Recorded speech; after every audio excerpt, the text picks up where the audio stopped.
Welcome student. आज मैं आप लोग को पढ़ाऊंगी पाठ 6 और इस कविता का नाम है गंगा की विदाई। यह कविता माखनलाल चतुर्वेदी जी का लिखा हुआ कविता है, इसे आप लोग याद कीजिएगा। तो आइए देखते हैं कि उन्होंने क्या लिखा हुआ है। सबसे पहले हम लोग पढ़ेंगे पाठ प्रवेश। हिमालय पर्वत से कलकल कर निकलती गंगा जब समुद्र से मिलने के लिए रास्ता बनाती हुई आगे बढ़ती हैं, तो अपने इस सफर में वह मानव जाति के जीवन पथ को आलोकित करने के साथ कई तरीकों से प्रभावित करती हैं। प्रस्तुत कविता में कवि कह रहे हैं कि गंगा के निश्चल और अविरल धारा को उसकी पूर्ण वेग से बिना रुकावट बहने देना चाहिए, ताकि इसकी अविरल धारा से हमें अपने लक्ष्य प्राप्ति पथ पर निरंतर आगे बढ़ते रहने की प्रेरणा मिल सके। यही इस कविता का कहने का उद्देश्य है। शिखर शिखरियों में मत रोको, उसको दौड़ लखों मत टोको, लौटे यह न सधेगा रुकना दौड़, प्रकट होना फिर छुपाना, अगम नगाधी राज जाने दो, बिटिया अब ससुराल चली।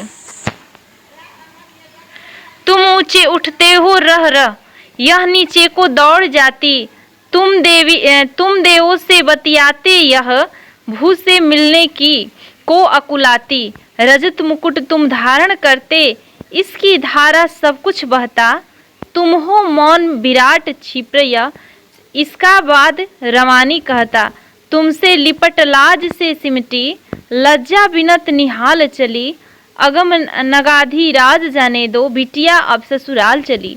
1.5 सहस मील से इसने प्रिय को मृदु मनुहारे सुन ली,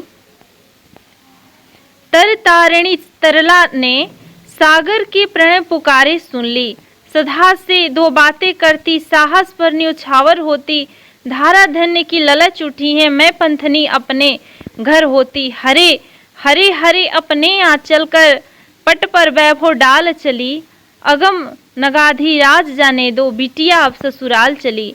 यह हिमगिरी की जटा शंकरी, यह खेतीहर की महारानी, यह भक्तों की अभय देवता, यह तो जनजीवन का पानी, इसकी लहरों से गर्वित भू ओढ़े नई चुनरिया धानी, देख रही अनगिनत आज यह नौकाओं की आनी जानी, इसका तट धन लिए तरणिया गिरा उठाए पाल चली, अगम नगाधी राज जाने दो, बिटिया अब ससुराल चली।